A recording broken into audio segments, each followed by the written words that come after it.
বন্ধুরা, কেমন আছেন সবাই? আশা করি আপনারা সবাই ভালো আছেন। আমি খুব ভালো আছি। আমার একটা নতুন ভিডিওতে আপনাদের স্বাগত জানাই। তো বন্ধুরা, আজ আপনারা দেখতেই পাচ্ছেন আমি চলে এসেছি উখড়া স্টেশনে। আমি যাচ্ছি এমন একটা জায়গায় যেখানে গেলে সবার মন ভালো হয়ে যায়। তো আপনাদেরও হয়ে যাবে। চলুন, আমি ট্রেনে উঠে গেছি। তো এই বাইরের দৃশ্যটা দেখতে আমার খুব ভালো লাগে, তাই ট্রেনে উঠলে জানলার সিটটা আমার চাই। বন্ধুরা, কার কার ট্রেনে ট্রাভেল করতে ভালো লাগে আমাকে অবশ্যই জানাবেন, কারণ আমার তো খুব ভালো লাগে। কিন্তু আমার হাজব্যান্ডের আবার ট্রেনে ট্রাভেল করতে ভালো লাগে না। আমার ট্রেনে ট্রাভেল করতে ভালো লাগে, তার কারণ হচ্ছে আমার ছোট থেকে ট্রেনেই সব কিছু। আমার গ্রামের বাড়ি পূর্ব মেদিনীপুর কাঁথিতে, আমার মামার বাড়ি দক্ষিণ চব্বিশ পরগনার জয়নগরে, আর আমার আদার রিলেটিভসের বাড়ি হচ্ছে কলকাতায়। তাই যেখানেই যেতে হয় ট্রেনে করেই যেতে হতো। ওই জন্যই আমার ট্রেনটা খুব প্রিয় ছিল। তো ট্রেনটা চড়তে আমার খুবই ভালো লাগে, কিন্তু আমার হাজব্যান্ডের আমার ভালো লাগে না। তো চলুন, গল্প করতে করতে আমি চলে এসেছি।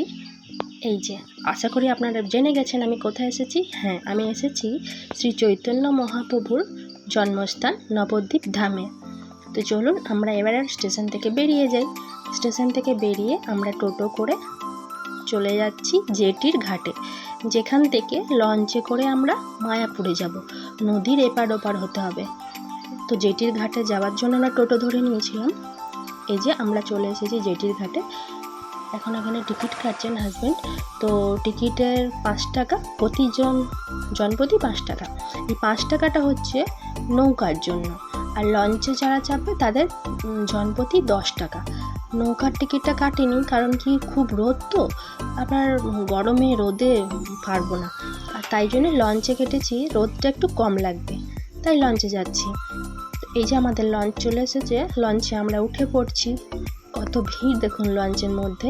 চড়তে তো ভালো লাগে, কিন্তু ভয়ও লাগছিল একটু একটু জলের মধ্যে। তো এই যে গঙ্গা ঘাট, এটা গঙ্গাটা কত সুন্দর দেখুন, অনেকটা বড়।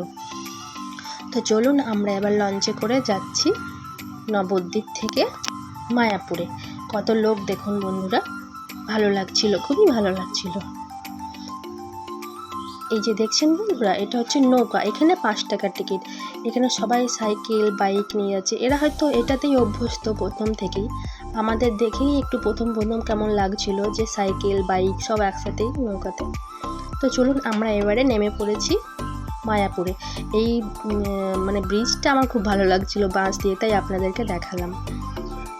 ঘাট থেকে বেরিয়েই এই যে দেখুন, সামনেই দোকানপাট শুরু। আর আমরা মেয়েরা তো শুধু দোকানপাটের দিকেই নজর, তাই এই দিকেই নজরটা আগে যাচ্ছিল। শুধু ঠাকুরের জিনিস আর বাচ্চাদের কিছু খেলনার জিনিস, তাও তো ভালোই লাগছিল। এবার চলে এসেছি আমরা মায়াপুরে। এই যে ইস্কন মন্দিরটা, আমরা ওখান থেকে টোটোতে করেই চলে এসেছিলাম। দেখুন, মন্দিরটা দেখেই মনটা কেমন ঠান্ডা হয়ে গেল।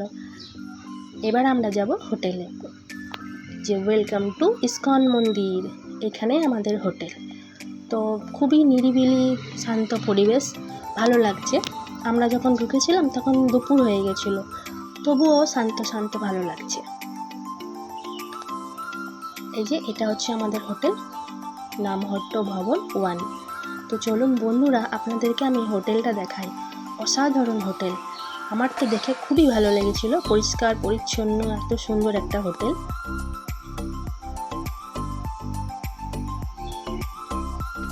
এই যে কত সুন্দর দেখুন হোটেলটা, সুন্দর। এই হোটেলটা দেখে না বন্ধুরা, আমার না রাজস্থান ফিল আসছিল। রাজস্থানের বাড়িগুলো ঠিক এইরকমই নয়? আমার তো তাই মনে হচ্ছিল। এই যে আমরা আমাদের রুমে চলে এসেছি। আমাদের রুমটা 2 তলাতে ছিল। তো আজ এই বেলকনি থেকেও রুমটা এগুলো দেখা যাচ্ছে, কত সুন্দর। এই যে এটা হচ্ছে আমাদের রুম 328। চলুন আমরা রুমের ভিতরে যাই আর আপনাদেরকেও নিয়ে যাই। আমি ঢোকার আগেই আমার ছেলে ঢুকে গেছে রুমে। ওর এত গরম লেগে গেছে, ও আগেই এসে ফ্যান এসি সব চালিয়ে দিয়েছিল। আসলে সেই সকালে বেরিয়েছিলাম, তো সকাল থেকে ট্রেন জার্নি, তারপরে জেটি ঘাটে নৌকা লঞ্চ এইসব টোটো করে করে ওর খুব গরম লেগে গেছে। ও আগেই এসব চালিয়ে একটু বসতে চাইছে। আমি আপনাদেরকে রুমটা একটু দেখিয়ে দিচ্ছি। রুমটা খুবই সুন্দর ছিল। জানেন বন্ধুরা, আমি যে কোনো রুমে যাই, হোটেলে যাই, আমি আগে গিয়ে ব্যালকনি খুঁজি যে ব্যালকনি আছে তো এইখানেও এই যে ছোট্ট মতো একটা ব্যালকনি আছে। কারণ কি, ব্যালকনিতে দাঁড়িয়ে কিছু ফটো তোলা হয়, রিলস বানানো হয়, ভিডিও বানানো হয়। তো ওই জন্যই আমি যেখানেই যাই আগে ব্যালকনি খুঁজি। তো এখানেও ব্যালকনি ছিল, খুবই ভালো লাগছিল ব্যালকনিটা। তো চলুন বন্ধুরা, আমরা এবার ফ্রেশ হয়ে নিয়ে আমরা ভোগ খেতে যাব ঠাকুরের। দুপুর থেকে কিছু খাওয়া হয়নি তো এই যে আমরা চলে যাচ্ছি ফ্রেশ হয়ে ভোগ খেতে। ভোগের জন্য যেতে হবে একটুখানি, মানে হোটেলটার কাছাকাছি। এই যে ভোগের জন্য কুপন কাটতে হচ্ছে 50 টাকা জন প্রতি। আমরা 3টে কুপন কেটে নিয়েছিলাম ভোগের জন্য, ভোগ খাবো। এই যে মন্দিরটা দেখুন কত সুন্দর। এই যে এখানে হচ্ছে প্রসাদ মহল, এখানেই আমরা ভোগ খাবো। তো চলে যাচ্ছি এখানে ভোগ খেতে, সঙ্গে থাকুন।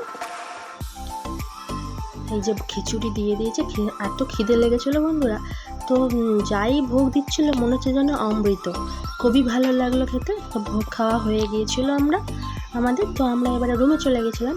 সন্ধেবেলায় একটু রেডি হয়ে আমরা বেরিয়ে পড়েছিলাম সন্ধে আরতি দেখতে। এই যে ছেলেও আপনাদেরকে টাটা করছে। তো বন্ধুরা চলুন সন্ধে আরতি দেখতে যাচ্ছি। এই লাইনটা হচ্ছে ফোনটা জমা দেওয়ার লাইন। আমি ভাবলাম আপনাদের সাথে ঠাকুরটা শেয়ার করব, ঠাকুরটা দর্শন করাবো, কিন্তু হলো না বন্ধুরা। এখানে হচ্ছে জুতো রাখার লাইন, আর ওই দিকটার লাইনটা হচ্ছে ফোনটা রেখে যেতে হবে, ফোন নিয়ে ঢোকা যাবে না। তো এখানে আমরা মোবাইলটা জমা দিয়ে দিয়েছি। তো এবার মোবাইল জমা দিয়ে সন্ধ্যা আরতি দেখে আমরা চলে এসেছিলাম গদা ভবনে এসেছি তার কারণ এখানে রাতের যে ভোগটা দেয় সেটা খাবার জন্য। এই যে গদা ভবনের প্রসাদ কাউন্টার, এখান থেকে আবারও 3টে আমরা কুপন কেটে নিয়েছিলাম। তো কুপন কাটা হয়ে গেছিলো, তারপরে তখন তো খাবার সময় হয়নি, তাই আমরা বেরিয়েছিলাম ঘুরতে। নিয়েছিলাম 3টে চা, আর ফুচকা খাবো না তাই কি হয়, মায়াপুরের ফুচকা। তারপরে চলে গেছিলাম একটা কাপড়ের দোকানে। ওখানে কেন গেছিলাম জানেন? গিয়েছিলাম একটা গোপী ড্রেস কিনবো বলে। আসলে আমি যখন থেকে এসেছি সবাইকে দেখছি শুধু গোপী ড্রেস পরে আর ঘুরে বেড়াচ্ছে। আমারও খুব ইচ্ছা ছিল একটা গোপী ড্রেস কেনার, তাই আমি একটা কিনে নিয়েছিলাম।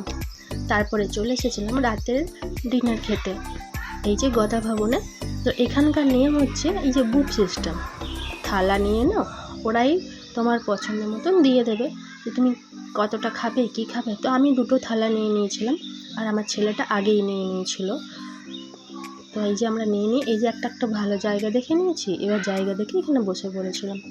এটা হচ্ছে রাতের ভোগটা খেয়ে আমরা এবারে রুমে চলে যাচ্ছিলাম। কারণ কি, কাল ভোর 4টের সময় উঠতে হবে, 4:30 থেকে হচ্ছে সন্ধ্যা আরতি।